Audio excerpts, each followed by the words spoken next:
ಸರ್ಕಾರಿ ಪ್ರಥಮ ದರ್ಜೆ ಕಾಲೇಜು ಸಿರುವಾರದಿಂದ ಬಂದಿರೋದು.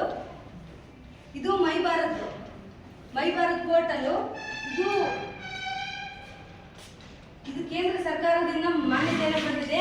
ಸ್ವತಃ ಮಾನ್ಯ ಪ್ರಧಾನಮಂತ್ರಿ ನರೇಂದ್ರ ಮೋದಿ ಅವರು ಇದನ್ನ ಜಾರಿಗೊಳಿಸಿದ್ದಾರೆ. ಇದು ಮೈ ಭಾರತ್ ಪೋರ್ಟಲ್ ಇರುತ್ತೆ. ಅದನ್ನ ಗೂಗಲ್ ಅಲ್ಲಿ ಮೈ ಭಾರತ್ ಪೋರ್ಟಲ್ ಅಂತ ನೀವು ಕ್ಲಿಕ್ ಮಾಡಬೇಕು.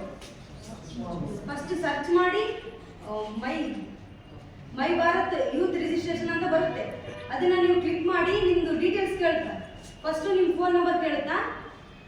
ನಿಮ್ಮ ಫೋನ್ ನಂಬರ್ನ ಅದ್ರೊಳಗೆ ಹಾಕ್ಬೇಕು. ಹಾಕಿ ಒಂದು OTP ಬರುತ್ತಾ. OTPನ ಕಾಪಿ ಮಾಡಿಕೊಂಡು ಮತ್ತೆ ನಿಮ್ಮದು ರಿಜಿಸ್ಟರ್ ಅಂತ ಆಗುತ್ತಾ. ರಿಜಿಸ್ಟ್ರೇಷನ್ ಕ್ಲಿಕ್ ಮಾಡಿ ನಿಮ್ದೇನೇನು ಎಲ್ಲ ಡೀಟೇಲ್ಸ್ ಏನೇನು ಇರುತ್ತಾ ಅವರೆಲ್ಲ ಕೇಳ್ತಾರ. ಡೀಟೇಲ್ಸ್ ಎಲ್ಲ ಅದರೊಳಗೆ ಹಾಕ್ಬೇಕು. ಆಯ್ತು, ನೀವು ಸಬ್ಮಿಟ್ ಆಗಿ